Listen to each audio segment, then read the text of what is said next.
This is an interview for the Eat Street Oral History Project, which is sponsored by the Whittier Alliance. It is Saturday, March 11, 2017, and I'm here at the Whittier Alliance office with Tammy Wong, who is the owner and chef at Rainbow Chinese Restaurant and Bar. Brad Baker is video recording the interview. My name is Kim Hakala. I own and operate Spotlight Oral History. And today I'll be interviewing Tammy about the history of her restaurant, as well as her role in helping to shape Nicollet Avenue into Eat Street. So thank you, Tammy, and welcome. You're welcome. So can you just start by stating and spelling your name? I am Tammy Wong, Tammywong. Okay. And tell me what the current business address is for Rainbow. We on 2739 Nicollet Avenue South, Minneapolis 55408. And when did you first open Rainbow? In 1987, June of 1987. So it's going to be 30 years. Yes. In June. And was it at that same location or at a different one? We're on same street, but we used to be on 2750, right across the street. And when did you move to your current location? We moved in November of 1997. Okay, so about 10 years. Mm-hmm. And do you own or operate any other businesses? At the moment, no. But you have in the past? Yes. Okay. Were they branches of Rainbow? Yes and no. Okay. All right. And do you also live in Whittier? Yes, I am. Okay. And have you lived here for the whole time that you've been operating Rainbow? Most of the time, yeah. All right. And one last question by way of kind of introductory information is, how do you identify yourself racially or ethnically? Chinese. Okay. All right. All right. So I'm going to spend a few minutes just talking a little bit about you and getting a little bit about your background and your story. And then we'll talk about your business, about the restaurant, about the food you offer, what you want to do with your food for people. And then we'll talk about Nicollet Avenue and Eat Street. Okay. So tell us, if you will, where you were born and in what year. I was born in Vietnam in November of 1963. Okay. And what part of Vietnam? South Vietnam. Now it's called Ho Chi Minh City, but it used to call Cha Long, but I live in a Chinese community. Okay. In Saigon at the time. In China, yes. Okay. And how many people were there in your family? I have 8 siblings. There's 11 of us. 11? Yeah. With your parents? With my parents. Yeah. And where are you in sibling order? I'm the oldest daughter. I'm number 2 of the 9. Number 2 of the 9. Okay. Yes. And how many sisters and how many brothers? I have 5 sisters and 3 brothers. All right. And what did your parents do in Vietnam? At that time, my dad was, we all did. We're doing recycling plastic. Okay. And you so said... we used. Okay. Yes. And so all of the kids, all of your siblings were involved in this as well? Most of them still little, but some of us, yeah. Okay. We have sort out trash, plastic trash, Okay. and clean and recycle, and then remade into plastic can be used again. Okay. All right. And what languages did you speak at home? Language or languages? I know you speak many. My ancestor from southern China, we speak Chiu-Japanese when I was growing up. But I studied Mandarin. But when we leave Vietnam, we live in Hong Kong and then we live in New York, so we're starting to mostly speak Cantonese among the siblings and English. Okay. And what year did you leave Vietnam? We left in 1978. 1978, okay. And did your whole family leave? Yes. All 11 of you and associated partners, cousins? No, 10. 10. My youngest brother was born in New York. Oh, okay. Okay, so he was born here. And so 1978, that was just a few years after the war ended in Yes, Vietnam. And you said, am I understanding this correctly, that when you left Vietnam, you went first to Hong Kong? yes, we was a refugee there. Okay, all right. So we came into America as a refugee. Okay, We landed in New York in 1979. okay. And in Hong Kong, was it a refugee camp that Refugee they had camp, set right. up there? Okay. Yes, And so how long were you at the about camp? 1 year. Okay, so it was about a full year. Mhm. Okay. And had any of your family been involved in the war in any way? No,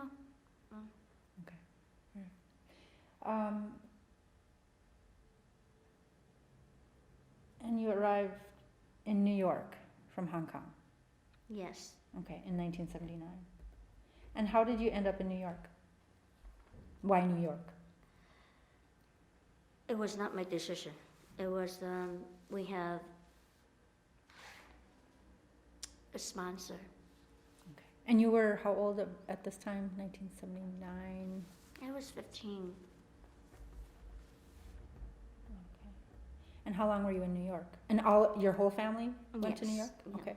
And how long were you there? We lived there for 1.5 years. Okay. And what did all of you do? My family was on welfare system. I was a student, and I worked part-time in a sweatshop in Chinatown. Okay. And did you live in Chinatown as well? No, we live in Brooklyn. Oh, okay. Okay. And you were you were 15, so you were in high school? Long story short, I was in junior high. Okay. And was it at this point, when and how did you learn to speak English? How? I just learned as I go. Just went to school. So there was no formal language instruction for you? No. And what was the hardest thing about adapting to life in the U.S.? I was young, so it didn't seem to be so difficult for me. Just different.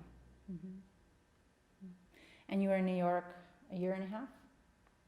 Yes. Okay. And then where did you go from New York? Then my dad decided he wanted to move to California. What was attracting him to California?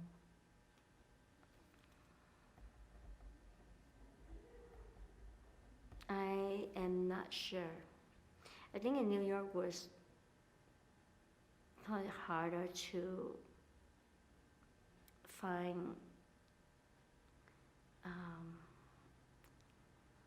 a living space that will fit 11 people. Okay. And I'm not sure exactly. We just moved. When he decided to move, we just moved. Okay. And what had your dad and mom been doing in New York? They have 11 children, and the youngest one was a baby, so we was supported by the welfare system.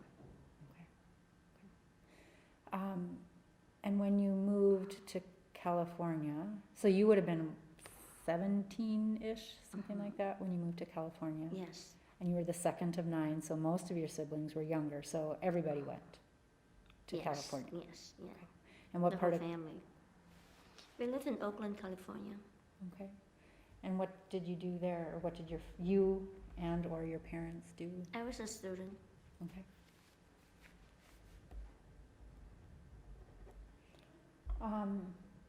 And how did you find living in California compared to New York yourself? Personally, I didn't like it as much How come? at the time. Where we lived was kind of rough, and the weather, was not quite. I like it. Was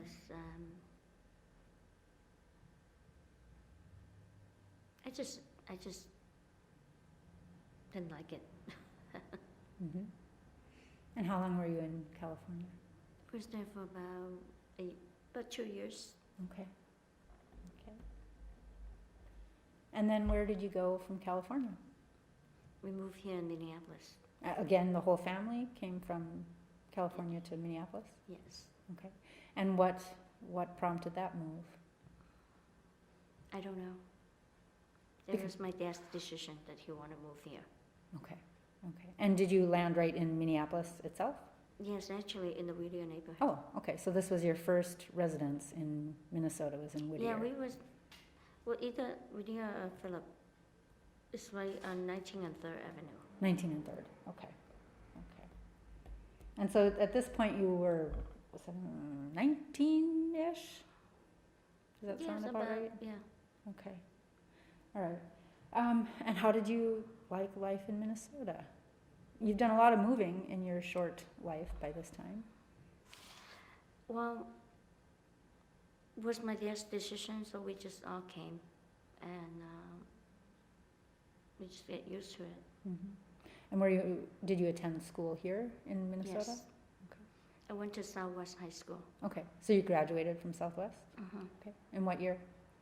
In 1985.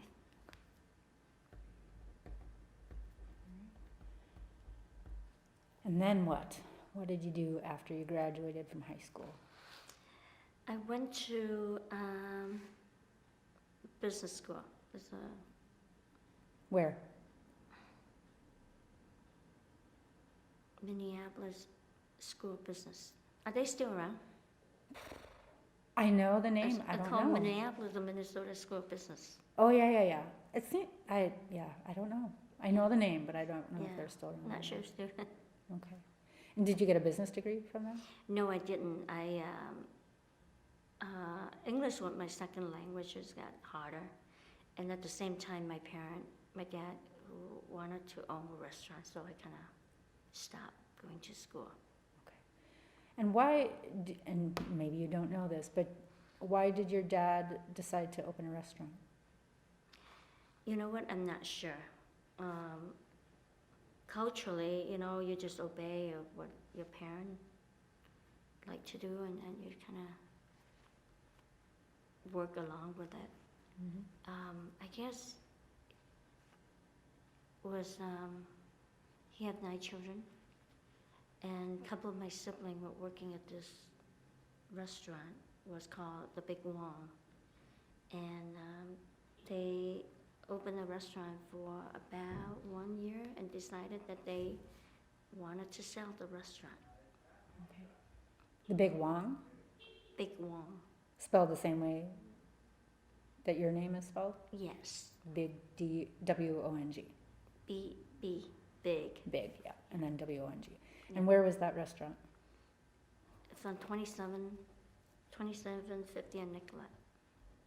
Oh, okay. All right. So that's, okay. So then your father did buy them out? He decided to buy, so we gathered the money from borrowing from relatives, Okay. and made payment after that. Okay. And so this was the original location Correct. of Rainbow. Yes. And when your family bought it and opened it under your own operation, did you name it Rainbow right at the beginning? Yes. Okay. So for all these years, it has been known as Rainbow. Yes. Okay. Okay.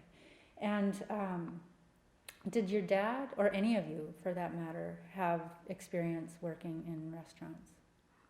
A couple of my siblings was working at that restaurant at that time. At the Big One. Yeah. So I think that's part of the reason he wanted to have a restaurant. I never really asked him. Mm-hmm. Yeah. What do you remember about your first day of open business at the restaurant? It was a rainy day, and I just know that I signing that paper that I committed to pay.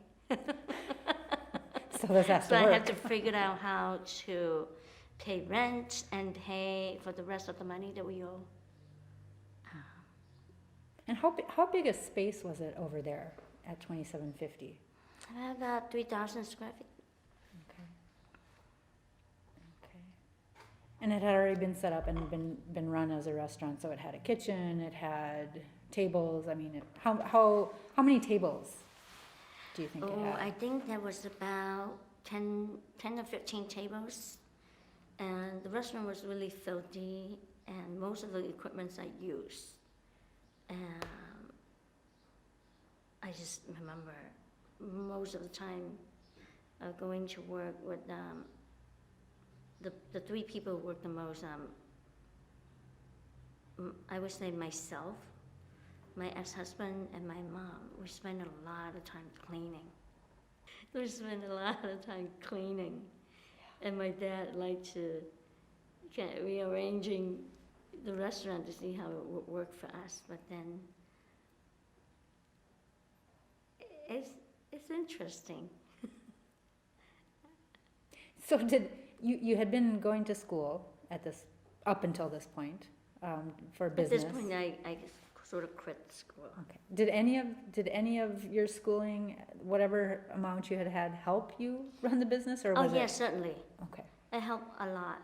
English was my second language, so it was difficult. But I learned, I remember my dad said, what do you want to rent? What do you want to name the restaurant? And he said, Rainbow, in Chinese. I said, wait, but it sounds kind of funny if when you translate it in Cantonese. And then I said, we have to name it in English. So English we will call it Rainbow. But then, you know, if you do Rainbow, you'll be almost the last to the yellow pages because of the alphabet. And there's also a restaurant on Lake Street in Hennepin. It's called Rainbow Cafe, I think. So people sometimes mistake by that. So I have to rest assured by saying Rainbow Chinese Restaurant.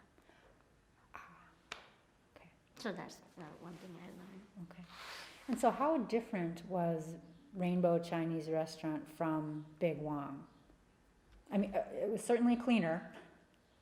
So, but how did you try to distinguish yourself as a new restaurant? I was a server when before the restaurant opened. Also, we kept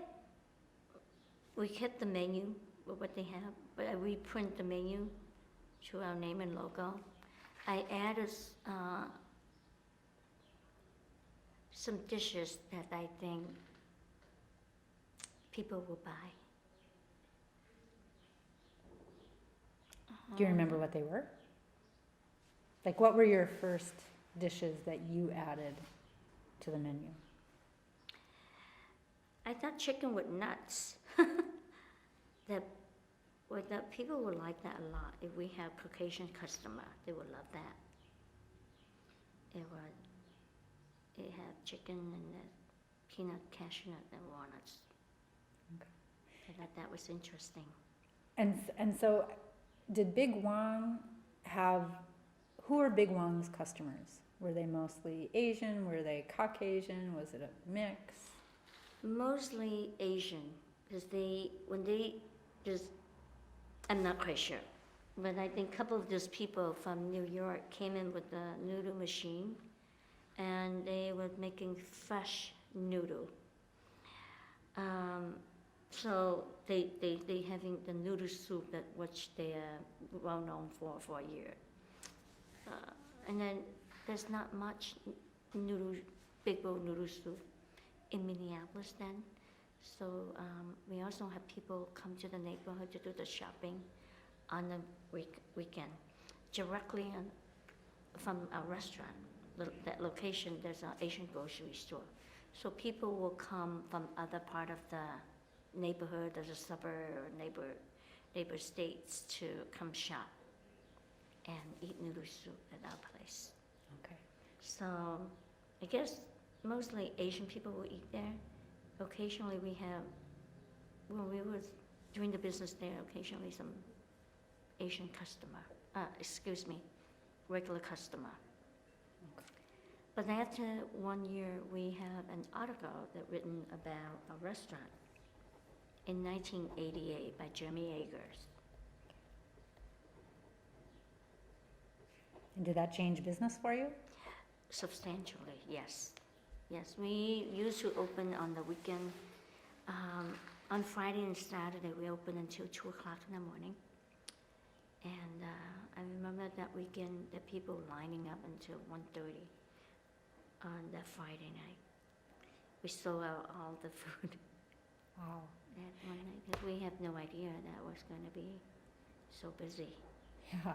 So do you know, like, did he just happen to walk into your restaurant? Did he hear about it? Do you have any idea how he ended up at Rainbow to write this article? No, I have no idea. He did came in and try most of the things before he written that article. Okay. So it wasn't just one visit, it was, He probably there for several visits. One of the visits, I have an interaction with him when we were eating dinner, and he was wondering what we was eating. did you know he was writing for the Star Tribune? I didn't the know. time? I didn't know. But I remember that was a man came in quite a few times trying different things. But after the article written, I noticed that here the thing, because one of the drink we made is called tricolor drink. Okay. It's Asian people love. Now it's so popular. We're no longer serving that. Was made with mung bean, red bean, gelatin with coconut milk, and topped with shaved ice. So 30 years ago, it's special to get it somewhere, and it tastes so good. So people still remember that, but we're no longer serving that. Maybe I should bring it back this summer. You're just the groundbreaker for that one. Yeah. So you said that one of the first dishes that you introduced to the menu, a new dish that you introduced, was chicken with nuts. Not exactly. Just kind of think about how to work on a menu that will attract people wanted to try. And but the execution was difficult because I don't know how to make candied walnut. I never worked in the kitchen before, so I had to figure it out. How all the did you? time. Huh? How did you figure it out? I was working at this restaurant in South Minneapolis called the Great Wall. I was the youngest person worked there, and I thought everybody liked me. They did. They all liked me. So one day I took courage to call one of the chefs, even though knowing that they might not tell me how to make it. So I called him, kind of asked some questions to see if he would show me how to do this candy walnut. I am kind of fascinating about how it turned out, how this thing would coat it on the nut. That's the way how I have no idea. I'm a curious person, like to know. But he didn't give me a lot of information. So basically, you coat, this is years ago. So I'm trying to figure out all the time how to make that, the nut. And my brother was working at the restaurant before this restaurant. I come up with this menu and I have to figure out how to make this candy walnuts. No idea. But I made a big mistake because I didn't get good information. Never really frying anything in a big wok. I figured this out later. So basically the walnut was, you blend it, you cook with sugar, coat it with sugar, and then you fry it. My mistake was frying in the deep fryer.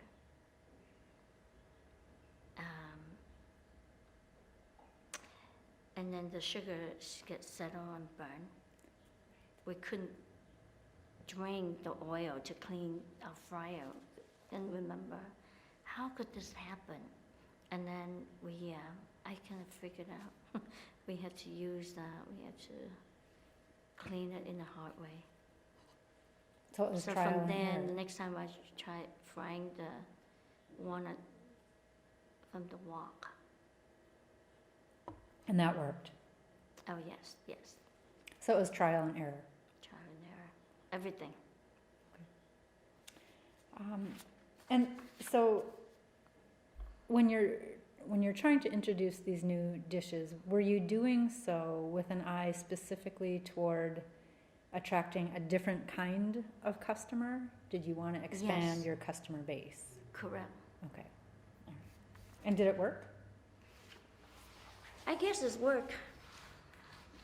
Yes. And the other thing I did was I starting to run special menu on for Chinese New Year's. So I always come up with the menu to attract more customer. And you started doing those things early on, as From the wondering- beginning. From the beginning. Yeah. And were all of your siblings involved in running the restaurant as well? Yes.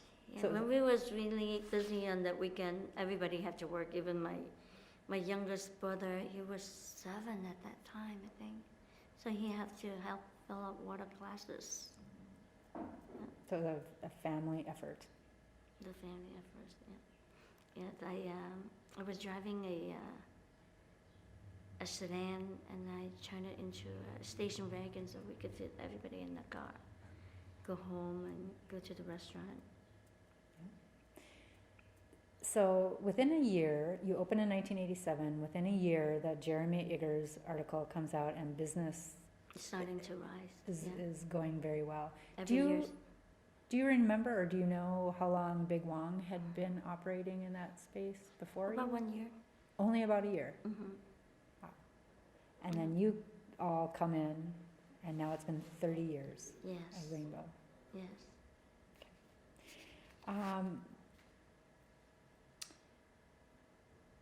What do you think were some of the other biggest successes of your early years when you were at 2750?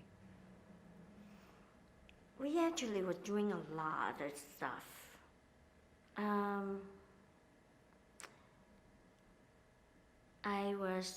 When we was in that location, we was managing MCAT at the same time of the cafeteria. We did have another restaurant my ex-husband and I have a restaurant in Apple Valley. We also we did a lot of caterings. We also did sell wonton to the Loin Cafe. It was funny that the chef at that time who insisted to buy a dumpling, and the owner came and then we sell a dumpling to them, and Jeremy Iger wrote an article said that their dumpling are better than the Asian restaurant. But that was our dumpling. Well, people just like to take credit all for themselves, I guess. Mm-hmm. Yeah. So you were busy. We were really busy. Like 1 year we did, the first year when the president of MCAT came and talked to us, could you figure out the way run the cafeteria, figure out the way of making healthy food, but with low cost?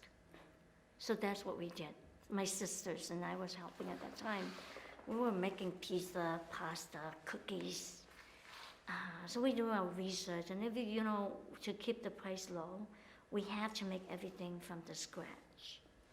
If you buy everything already pre-processed, it's good to most of the kids, but then most of those kids at that time are not very savvy. Culturally, they think Chinese people don't know how to make good food. At the time.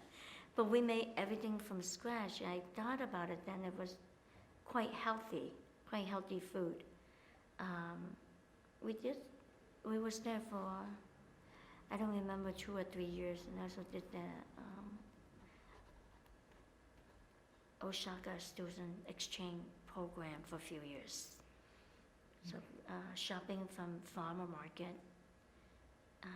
We were doing that ever since we have a restaurant. Going And to the that's farmers how- markets? Yes, yes. So that's how we keep make food interesting, I guess. Mhm. So I was doing a lot, Sounds good. testing a lot, the different type of food, and And you were married at this time? I was married. Yes. And were you having kids at this point? My first child was born in 1991. Okay, so, yeah, I mean, life is busy very early on. Okay. How would you describe, either from the beginning and or now, how do you describe the food that you provide in your restaurant? Better and better. And more clever. More clever? Yeah, and efficient. Mm-hmm. Mm-hmm.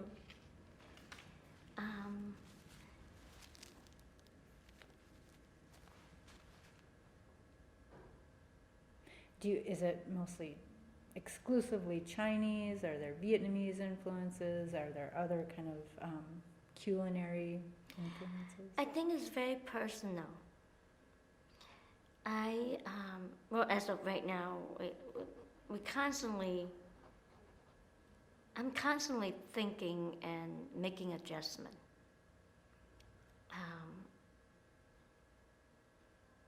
Food is so important. I was thinking, we have snap meeting every month. I tell them that we recently shorted staff that I have to work in the kitchen, and I feel rewarding because I was able to put out good food. So I'm pleased with what I serve.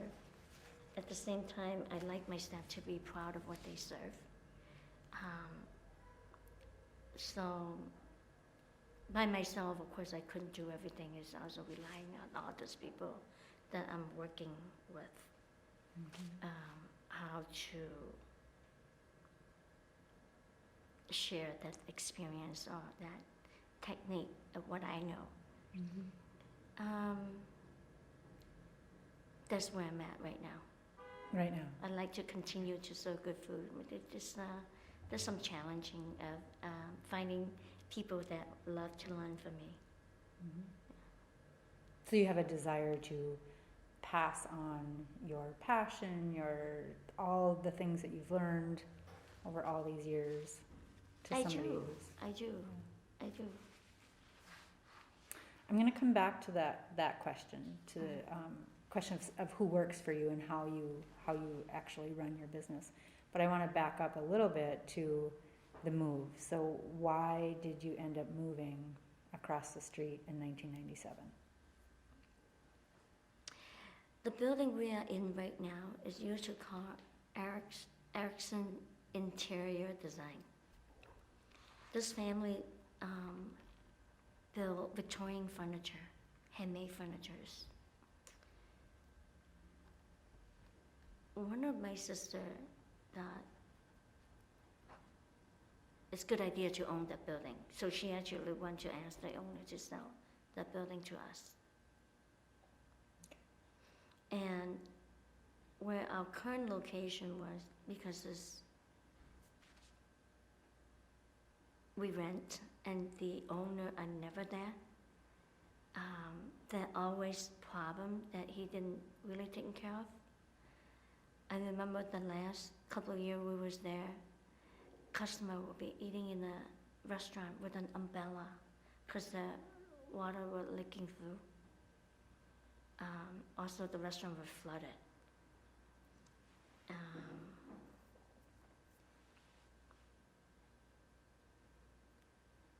There was just bad landlord. So you had bought the business, but you were renting the space at Yes. 2750. Nice. And so the move across the street to buy where Erickson So was, that we will have our own so you could space. own it. yes, And I assume, was it bigger also? yes, Okay, so there's also expansion yes. potential. The building we're in now have 2 levels. Okay, all right. And so you move in 1997. Yes, we bought the building in just a year or 2 before that. Okay, and I assume you had to renovate it to turn it into a restaurant from a Yeah. furniture place. Now, by the time you move, are all of your siblings still involved in Rainbow? Have they gone off and done other things? At the time we were together. When we moved, we kind of worked together of how to build this restaurant. And one of my thought was we were getting a lot of press, and we was able to move and have our own space. I don't want to. I was careful about how this restaurant would be, that we don't drive away some of the people might not able to eat at a restaurant. Again, we're serving the Asian, the communities of different ethnic. I like them to still able to come back to eat. Yeah. And at the time, in these first 10 years or so, were there other Asian Chinese restaurants along Nicollet? There may be a couple. They're no longer around. I don't exactly remember. There may be a few, yes. But they have since Mhm. left. Okay. Did you, in these early years, or even since, and during your whole tenure, have you tried things that just didn't work, that were not successful?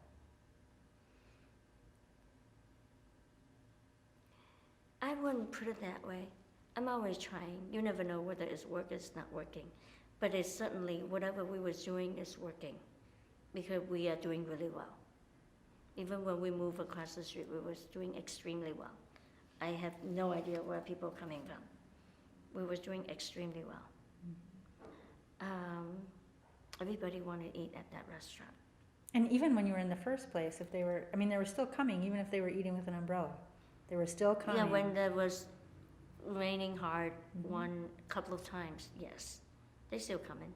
So that says a lot about the food and about the business. If Well, they're it's not coming like in- it's not always like that all the time, but it just happened. Right.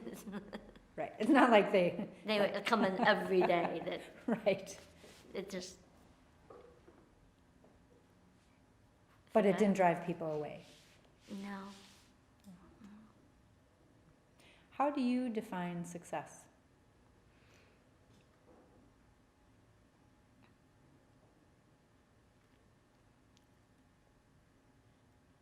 For me. Yeah. Individually, I just not giving up. I just keep at it, keep working at it. Somebody have to pay the bill.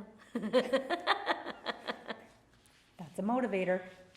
Yes, I'm a curious person. I just keep trying. What are some of the other major milestones in your business?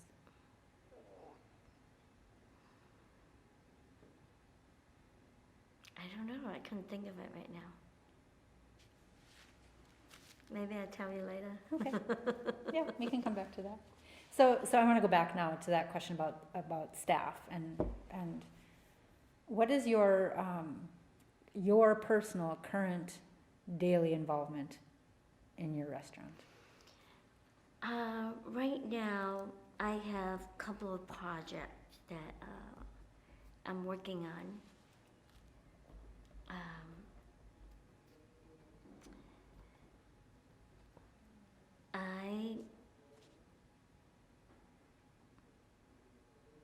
I am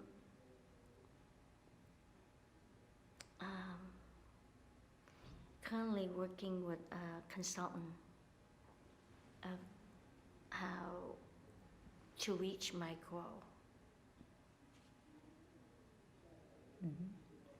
later. I felt that technically I know a lot how to find people to come in that I could share that about my passion. So that's what I'm working at, Okay. being more organized.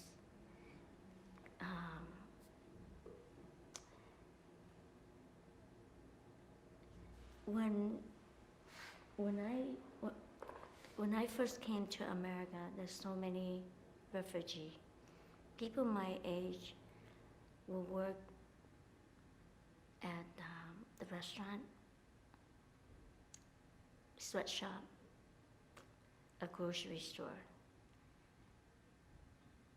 I found that harder to find people that wanted to do that kind of work, people of the younger generation.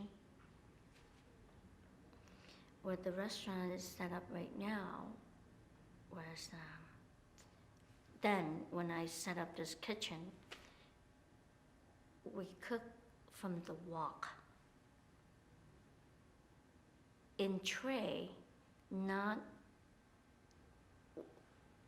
the kid that going to learn to be a chef to culinary art school.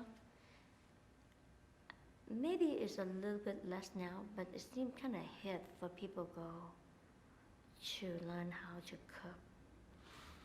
And then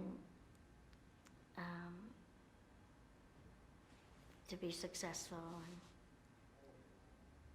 But I'm kind of curious where all those people working. But for us, it seemed like it's difficult to find somebody to wanted to learn how to use the wok properly. For me. Currently, still. Currently, yes. And because I think my style of cooking, my passion is like, every chef is different. It doesn't matter where you go, eat Chinese food, they're slightly different. It's very personal. And I'm a woman. I never worked with men before, mostly men working for me, right? So that's a lot to it. So that's what I'm trying to find, how that I could slow down and work smarter instead of being in the kitchen all the time, where I already spend so much time figured the thing out, like prepping the vegetable, buying the right vegetable, treat them correctly, how to take advantage of a local grown in season that are so wonderful that nobody wanted to take advantage of it until not too long ago. Everybody want to eat local, promoting local, but it's much more to that.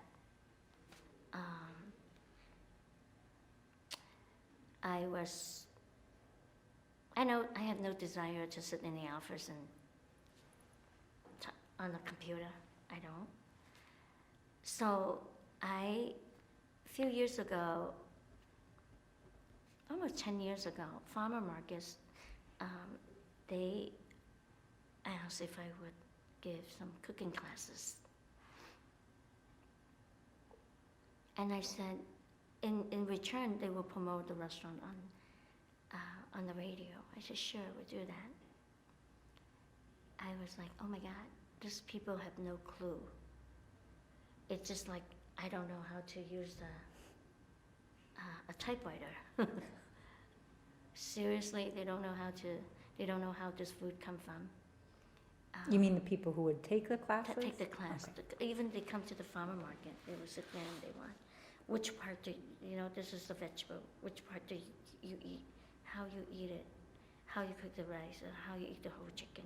That was fascinating, like that. And it's a lot of work to show people how to cook. And what do you think accounts for that real lack of understanding of some very basic things. Like what part of a vegetable do you use? How do you cook rice? Well, it's complicated because when I was growing up in Vietnam, I started really young to go to the market and learn how to cook. Everything is fresh, so when you could use most part of the vegetables. Same thing at the farmer market, but if you go to the farmer market and everything is a lot. You buy everything a lot, and then you go home, you're not using it. The vegetables keep growing. So that's part you can't eat anymore. So it's complicated. It seems simple, but it's complicated. I don't know. Did I answer your question? Yeah. We could talk about this all day. Just that. But I also actually was, years ago, I was teaching, going back of how to get more customer. I constantly thinking about it. I was passing one day on either Easter or Mother's Day. I saw a long line from Black Forest restaurant. There were a long line. I said, oh, how do we get some of this customer, even 5 customers to our door? How do we do that? No idea. But I was signing up and was teaching people how to use the wong at the community school. So we're teaching at South High School and Southwest. And it was kind of fun. So you So like I kept trying. I always trying something. you like the teaching part? Yes and no. I find most of, more and more so now, I think, when people go, I don't volunteer to sign up for it. Most of the time people ask me, then I will do it. I think people like to be entertained more than learn how to cook. Yes. That's a different thing. I may be wrong, but that's how I see it. And then that's what people would say, you know, how do you make this? How do you make that? If you have experience of cooking,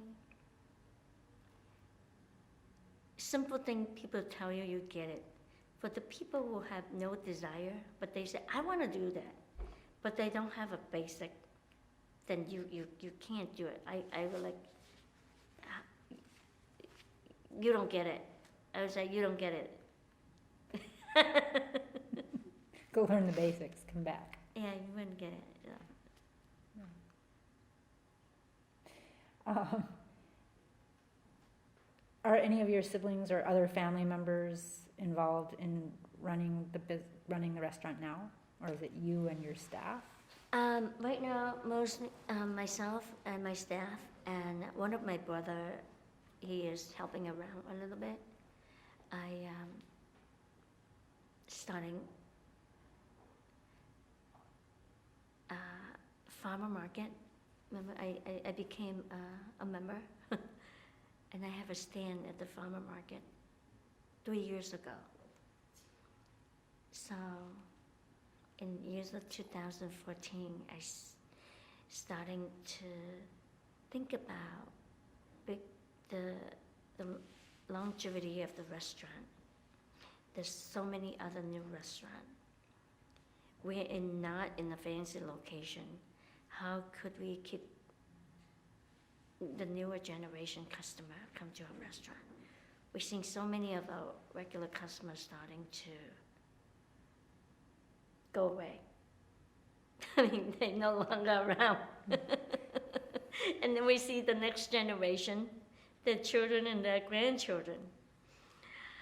And so, kind of learning the new generation.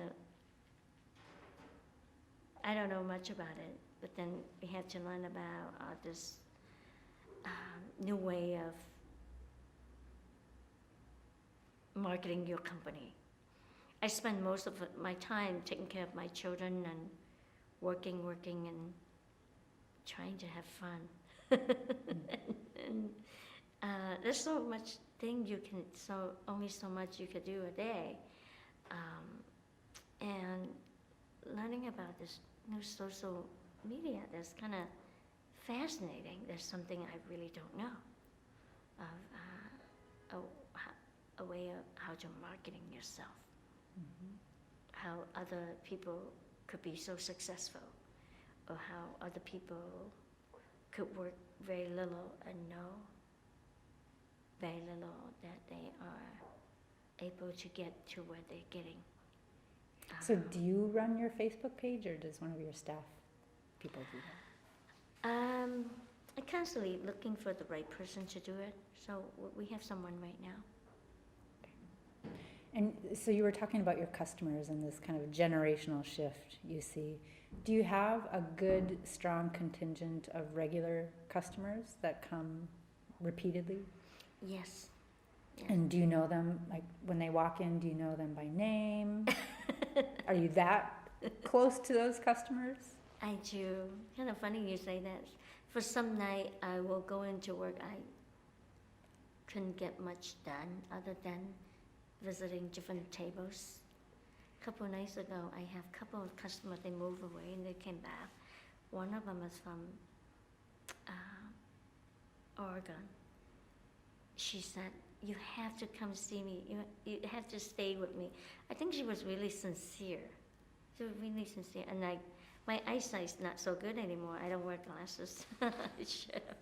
And then there's other table that I didn't get to talk to, and they actually, at the end of the meal, they really want to come and talk to me.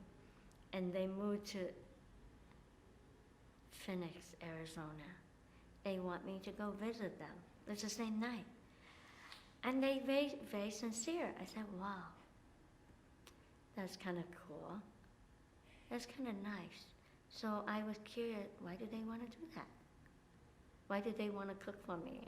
Take me out to this beautiful view of ocean in Oregon. Have good seafood. And that's very nice. So there's the day I would not get much done of like coming out to the dining room and talk to different people. So why do you think, I mean, that says something to me at least, that your customers would, invite you to their homes across the country. Why, I mean, how have you built this kind of loyalty and collegiality with your customers? I guess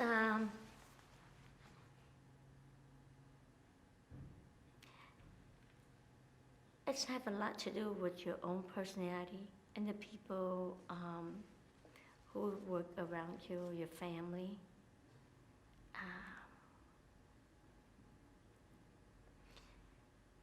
Or people seeing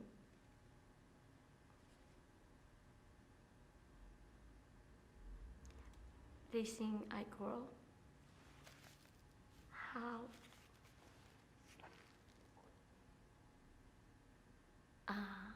our children were growing up in the restaurant. I remember one day,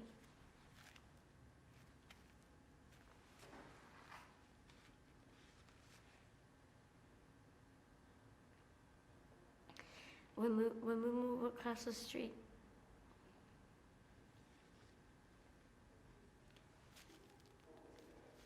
we are so busy. We have no idea where the customer coming from. We're constantly busy every day. Every day. And this woman who, my children went to a child garden. Her children went there too. So she would stop by the restaurant and pick out to-go food. And there are 3 little children running around at the restaurant. My nephew Han and my 2 children. And at dinner time, this woman one night would say, "Let me take your children. Let me take your children. And then I will bring them back later." I went and asked my sister, I said, "Fang, you think it's okay? You think it's okay that she will take our kid. And Fao said, just let her take it. Oh my God, just let her take it. And since then, every Saturday night, Peg, she and her husband will drive to the restaurant and pick up the children for a few hours Saturday night. So that then we will make her dinner for all the kids and her family, and she will bring the children back like at 10 o'clock when we are slowing down.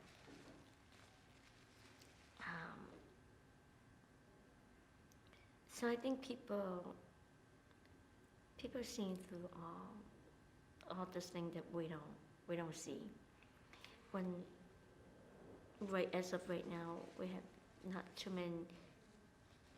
I run the restaurant by myself. I have a sibling who is helping. But I think we lost the charm. I always think about this when all of us working, our sister, they all really charming individual. And I guess it's kind of fun that people watching, like how you run your business. I think that's part of that I miss from having my sibling. And of course, most of my siblings have an opportunity to go to school and have college degree. And I always think they're smarter than me. Know that when we move across the street, it's sort of just a bigger investment for us, bigger space. How are we gonna do this? I remember my sister would say, one night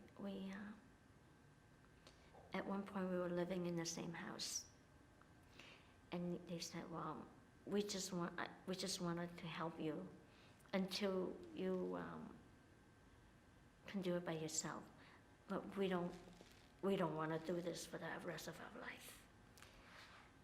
How long do you think you want to do this, running the restaurant? And I said, for at least 10 years. Now it's already 20 years. I'm still here. I'm still learning. Mm-hmm. And they've done other things? Yes. Sounds like you have quite a role in the neighborhood or in the community, that people, whether it's your regular customers or that you've really built something more than just somewhere people go to have a meal. I guess Not like I that said, that's a small I'm kind of a curious person. When my children went to Barton School, one of the bigger fundraiser was to sell plants.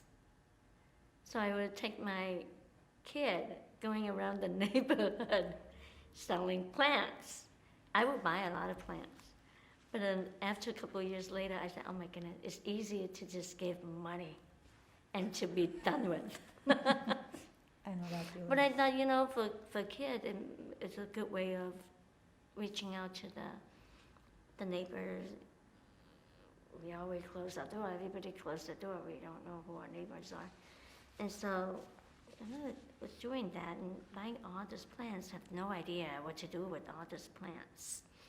And one year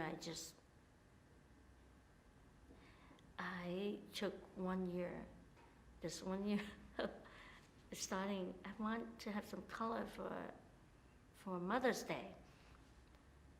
Waiting for somebody to come plant some of these plants.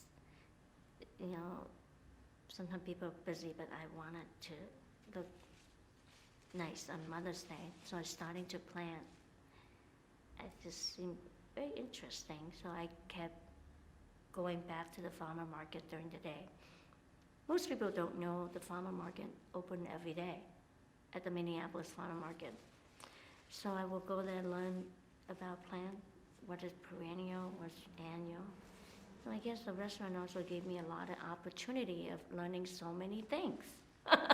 Outside of cooking per se.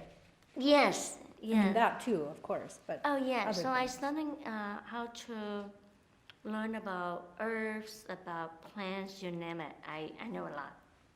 I think I know a lot. So I'm starting to putting more plot in front of the restaurant. So you will see like the big display that people will come and look at my plant. Or if I go to Hawaii, I was fascinating with all those hibiscus. I will buy a whole bunch of them and try them out.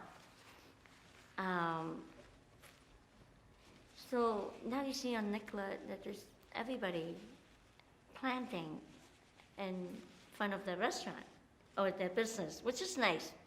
It really helps soften up the neighborhood.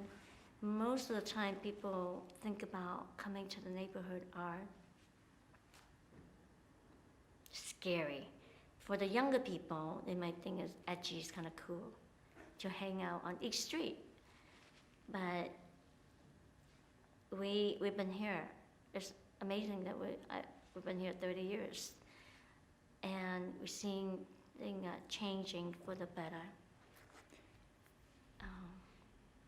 So yeah, you mentioned it as Eat Street. Now, you were here in this whole transition process when the streetscape project came through. That was right when you were moving, is that right? When Yes, Nicolet it was the all same torn time. up. Right. So if you could just talk a little bit about how the neighborhood or Nicolet Avenue has changed in the years that you've been running Rainbow.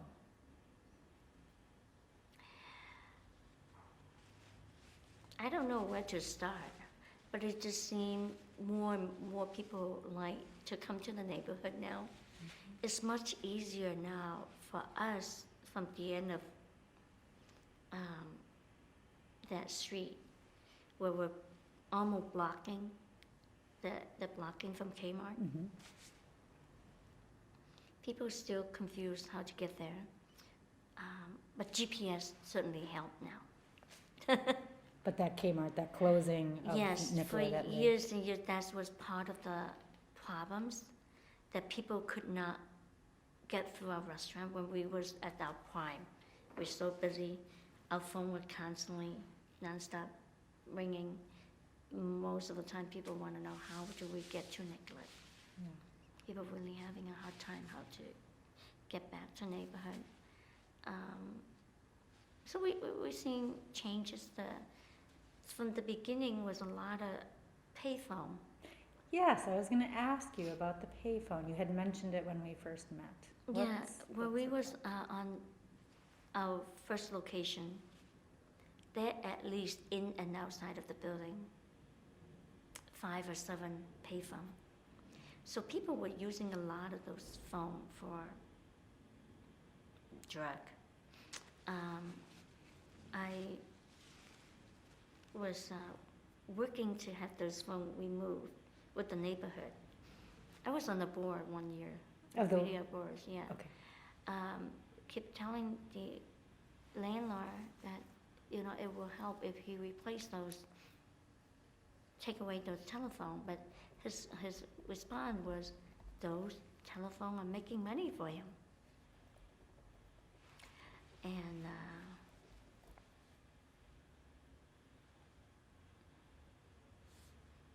there's so much I couldn't think of what else to say. So, but those payphones were attracting people that you wouldn't want necessarily lingering outside your business. Mm-hmm. And the lighting, it was really dark. So with the streetscape was helping a lot, clean up a lot. Now, I know I grew up in Minneapolis, and I remember roughly the time period where the idea of coming down to this part of town was kind of something you didn't do because it had a reputation. This part of Minneapolis had a reputation for being a little bit dangerous. Do you think that was a deserved reputation? When you say, what does this mean to you by dangerous? You will get Mugged. mug. Yeah, something What do you mean by deserve?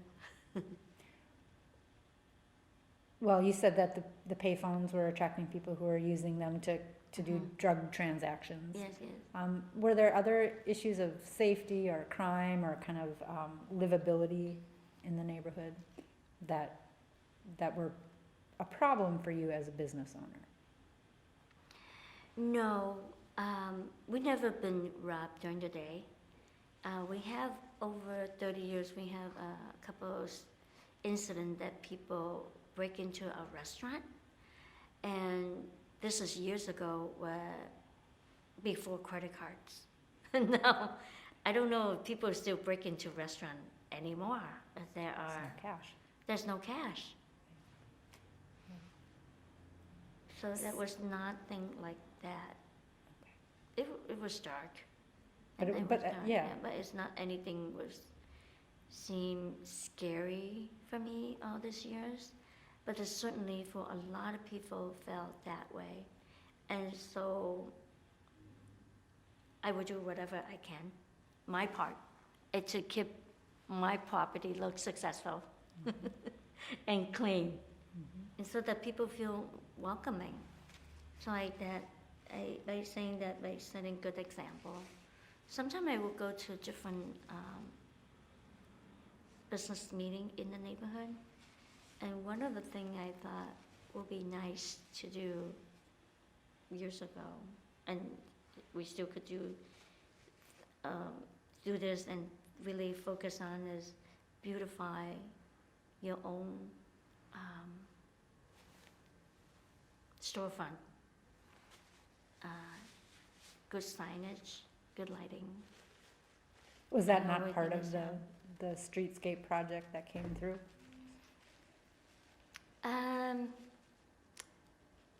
Yes, that helped. That's also, it's it's hard for so many people to understand. We already paying so much from coming out from our property tax by a decision that we make on this group of board member for the special district service. I wish that more people involved and learn more about it. I go to this meeting was I just went to the meeting a couple days ago. I said last year seemed last litter that we had to pick up from people. Other than recently, I noticed that there's one new business open next to us, and there's more litter that we have to clean up after them from their customers. Other than that, the street seemed cleaner, but we have to think about the lighting, the cleaning, planting. So we are always trying to focus on those things, and it's expensive to upkeep all this stuff. But we just hope that people be more conscientious about themselves when they're visiting our neighborhood, that they're not litter. Yeah, I saw the sign even on the Yeah, window here about not littering. yeah, not litter. So in other words, the streetscape project that was completed in 1997, as you were moving across the street, it's not enough to do it as a one-time project. It's something that you have to keep maintaining and investing in to keep the place up. When we met a few weeks ago, you said also that one of the things, and you've talked about it a little bit when you talk about the flowers and the planting, but that you wanted to talk about the art, because you have on the side of your building a very lovely and very, I'm sure, recognizable mural, as well as a really beautiful interior. So tell us a little bit about the art or the aesthetics of Rainbow and or Eat Street. I think when people come to our neighborhood, especially come to see my restaurant, we've been there a long time. It's not in a fancy neighborhood that people would just walk in. It's a destination of they wanted to come to this place. So I thought, it's a whole experience, right? It's not about just eating the food, but I wanted to come here where the gas price was so expensive. We want to make sure that something that people wanted to come here. So when there's 20 years, my 20 years coming up, I didn't know that I'm going to last 30 years, approaching 30 years. But oh my God, I'm in business for 20 years. What should I do? How are we going to celebrate this? So we're talking to a couple of my siblings, and I couldn't do this all by myself. And I thought one of the things I could do is to set good example by putting a nice piece of art on our building, by setting good example of hopefully that someday many of other business will follow, either taking advantage of, we have this wonderful art school that the kids will volunteer to do that, or there's some funding that might be provided to do that, that when people come to each street, that they think, well, this is pretty cool. So that was one of the things I wanted to do for my 20 years anniversary. I was thinking about that, and I was meeting with, getting help from talking to the Fall Agency, was a small marketing company. They're no longer in the neighborhood. They moved to Northeast, but they used to be on 26 in Blaisdell that I have good relationship with. So with that help, we were shopping for art, we were meeting with different artists. We hire an art consultant to take us around to think about how we would do this. That didn't get done because it was just financially we couldn't afford it. And I wouldn't just do something with not thinking about maintenance, how we keep this look beautiful all the time. So that was part of, I couldn't do it all. And I don't know much about art. So it didn't happen. But then until a few years later, Jones, I couldn't pronounce her name. With that an opportunity came, I thought I would try that. So I did with help of some funding. Okay. So you found the person who painted the mural outside, or did they come to you? With help, I didn't find, oh boy, I'm bad with last name. Aaron's was, there's a couple artists missed the drawing, so I picked one. I picked Aaron. Okay. And with help. How long ago was that, roughly? That was probably 5 years ago. Okay, so relatively recently. Okay. Yes. And what about the interior of your restaurant? What have you done to? It's an old building, so we ventilating from the basement all the way up to the roof when we move across the street. We hired, but 10 years ago, we hired a local artist. He carved,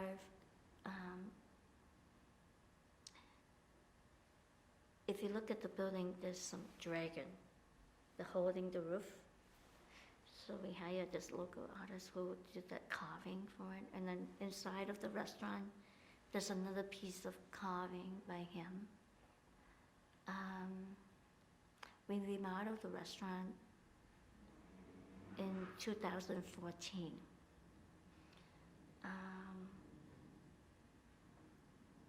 At the beginning, we kind of did it ourselves, finding among my sister, we're finding our own general contractor. And we were shopping for all those little thing in the restaurant, from the door, tiles. We learn a lot from That's a how lot it's of work. not perfect, but people love it. So in years of 2014, I decided that I needed to change. I need a different look. So working with one of my customer, he owned a interior design company. So I asked him to help with the color, the design. So one of the greatest idea he came, I couldn't imagine how it will turn out, but it turned out beautifully. I was like, oh my God, I couldn't do it myself. Was he wanted to build wall. He wanted to divide the restaurant. It used to be, the restaurant, it used to be one room with no divider. And then I don't like wall. I like light. So I said, well, the only exception we could do wall, it needs to be not enclosed. And you have to use this, what I have. So I have something was stored in, on the second floor, was some wood panel, decorative wood panel from the Nankin restaurant. There were my friend who owned the Loin Cafe. I don't think he gave it to me, he just stored that. And I just put it in good use.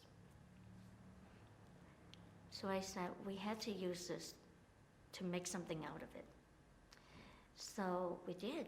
And then I find a carpenter was doing this sort of like a screen look of laser cut to build on top of those panels. I thought that was amazing how it turned out. Beautiful. And I love it. People love it. So we did that.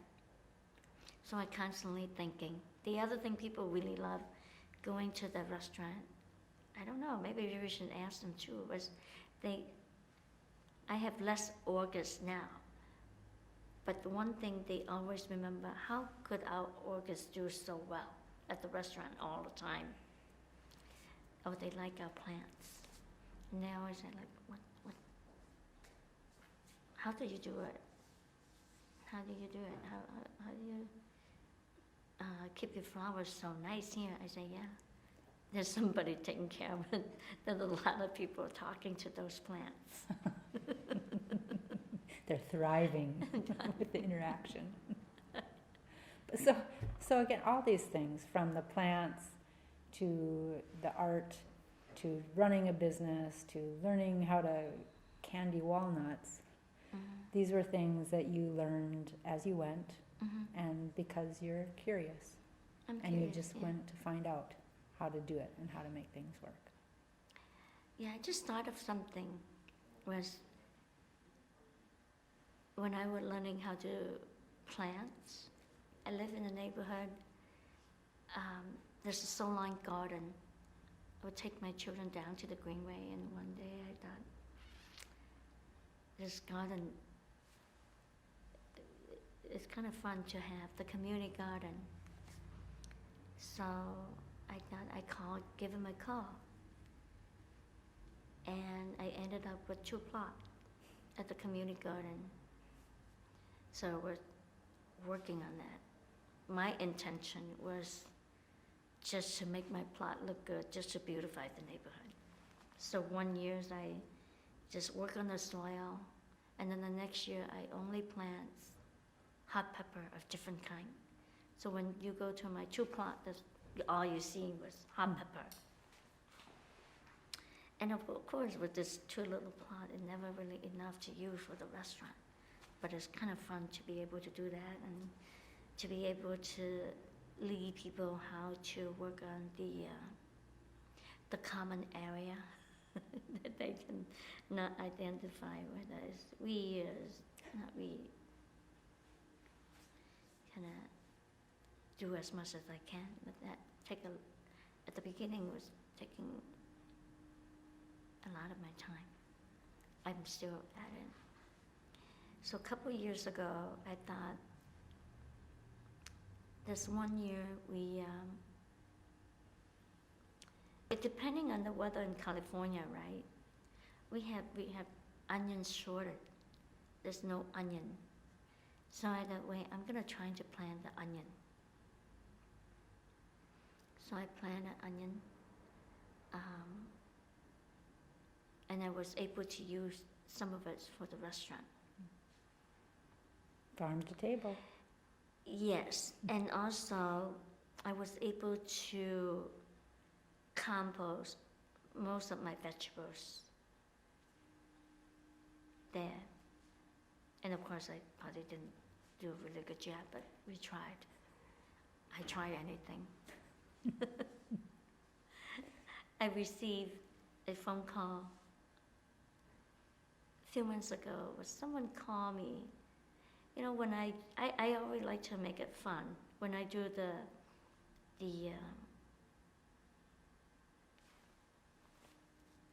kind of help, couldn't think of the term.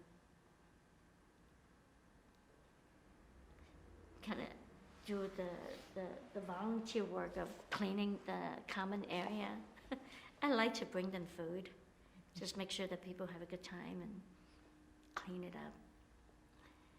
And one lady called me last year, a few months ago. She said, well, I know that everybody like you and they know who you are, but I'm not gonna be afraid. I think that's what she said. I'm not gonna be afraid to tell you, you're not allowed to plant vegetable for your restaurant.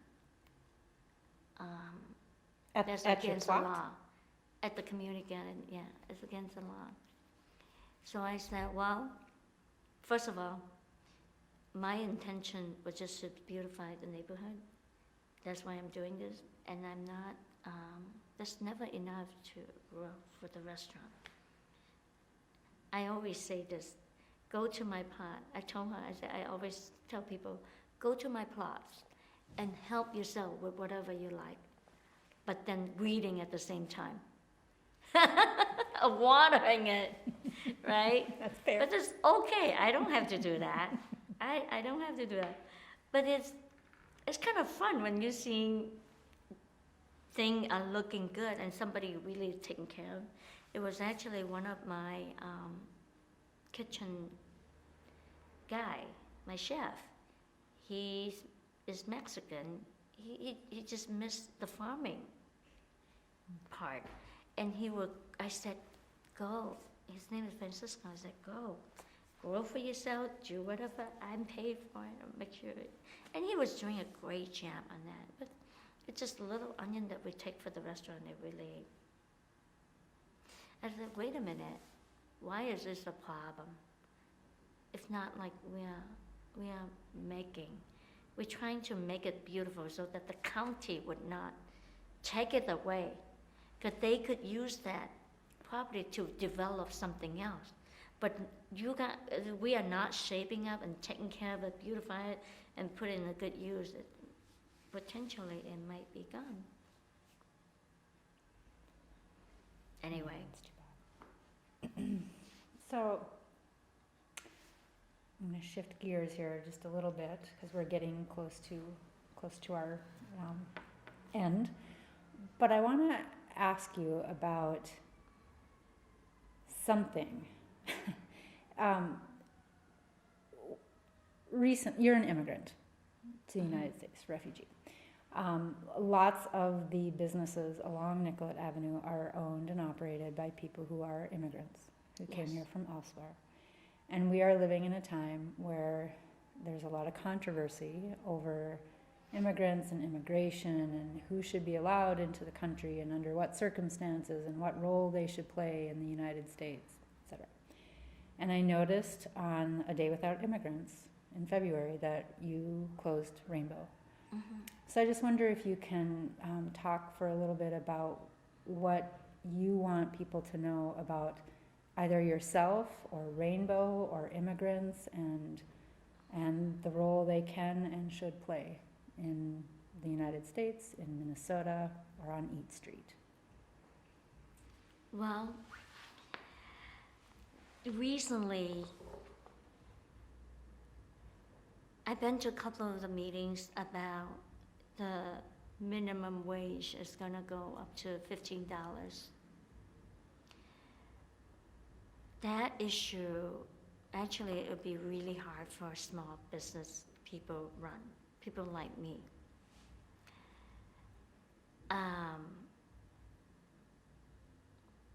I'm not against that. I just think because I don't know much about the law and I'm not a political person, I just think if we, for small business owned people, if we pay the front of the house people $15, we have that mean we have to pay our back of the house more than that, right? So there's never seemed a balance as fair of the front of the house and back of the house. So I'm not gonna go into little detail. I just know that it's gonna be very difficult for me because one of the restaurants is still cutting our vegetable, peeling our shrimp. Everything is labors. And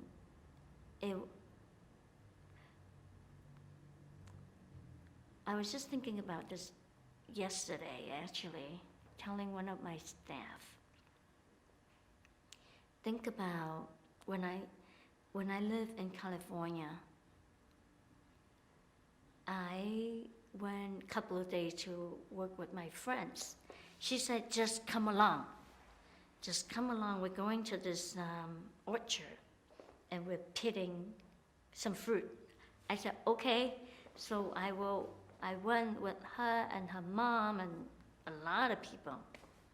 So we went to this farm, we were pitting apricot. You have to fill up the table of, I think it was 3 by 8, the big table with fruit so that they could be ready for sun dry. From that table, we make $2.50. Most of these people are refugees or immigrants. I was just thinking about it. I was just thinking about, sometimes we look at the fruit that we eat. I said, wait, this is picked by hand. This is not by machine. Who's gonna do this for us? I was just thinking about that. This is a long time ago. I was there doing that, and I'm sure that people are still doing that. I think there's a lot of, for us on Eat Street here, there's still a lot of small business owned. I always felt that I work, that I don't get paid what I'm worth. And I do that because I love my job. And it's true, it's also with a lot of farmers or growers, the same way of people growing for us in season.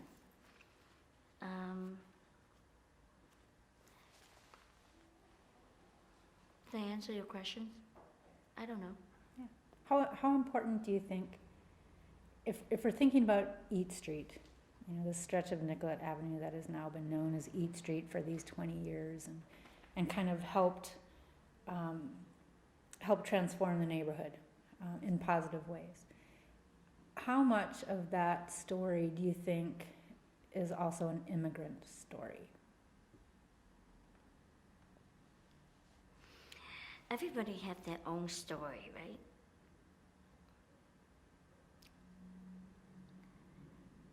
I think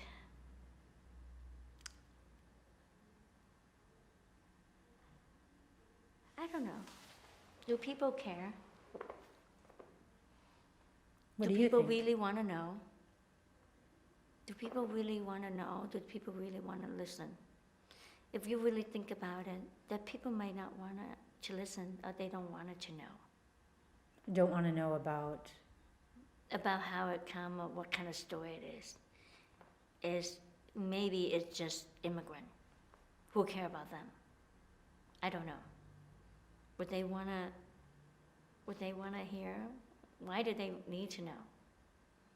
Why do they need to know? They just wanted to come and eat and to be done with. Unless that they really want to know and they really want to find out what we're doing. It's the same thing with eating food, right? Food seems kind of be simple. I mean, it looks simple. It seems easy for most of us to just get food and eat and be done with. But how food really come that get to where you eat it, how you eat it, from the people picking apricots in the or field for something, yeah. 200, Or how they 250. do their meat, how you finish in cooking. There's a lot to it. So it's really all depend, I guess. Why did they come to East Street to eat? Because it's cheap. Because it's cheap, and why? I don't know. What would you, regardless of what people might think they want to know or don't want to know, what would you like your customers or people who do come to Eat Street to know about you, your restaurant, Eat Street? Well, sometimes saying less is more. Because let it be the way, I guess people know. People know. If they want to know, they would know. If they don't want to know, they wouldn't know. I think I did tell my employee, when I go out to eat, I notice everything because I have to learn something from wherever I go, for the good or the bad. I see it. I always see it. Other people would see it the same way we're doing business here, right? I told them that from cutting vegetable, how you cut it, how it look, from the dull knife to the sharp knife, some of the chefs who eat here, they would know, right? If you your plate clean or your silverware polish, all of them clean. I told them that I ended up work around you guys all the time because I want people to have a nice experience, right? Something, if you couldn't do 100%, it have to be at least 75%.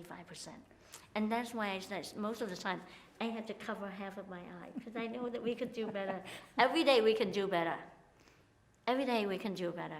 And why do people come here to eat? Why would they want to come? It have to be, we want them to come, and how to make these people come back. And how could we providing job for people who really make a living here? It's all based of we all work together. Just myself, I couldn't do it all. I can't. So I rely on people helping and share this message. I recently just kind of went away. I just had to get out and went away, and I went to LA.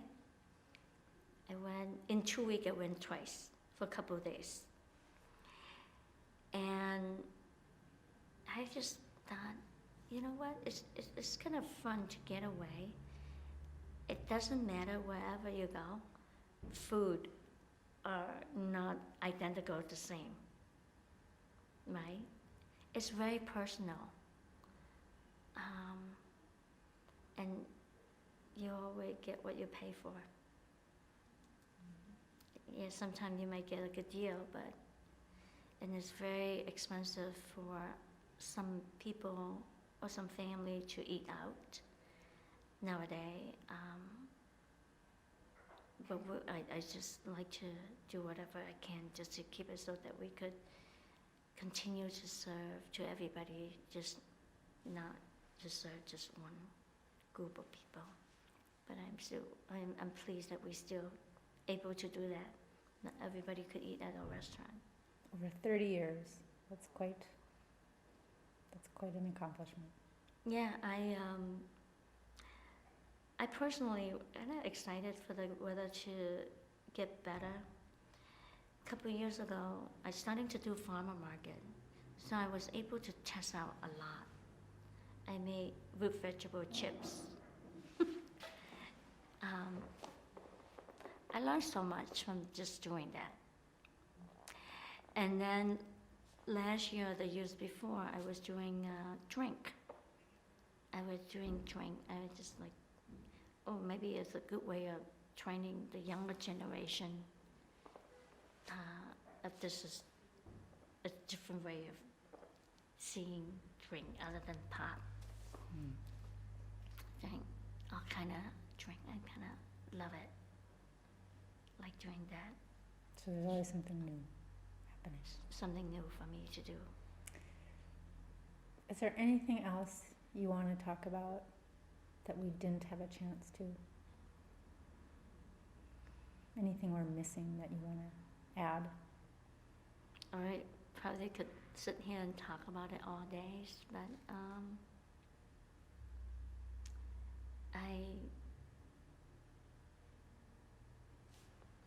I still love what I do. I just hope that people come to the neighborhood, that they enjoying it, that we really do our best we can to keep beautifying the street. All right. Yes, we could go on for the next 3 days probably, but we Yeah. won't. We'll give you a break. Thank you very much You're for doing this. welcome.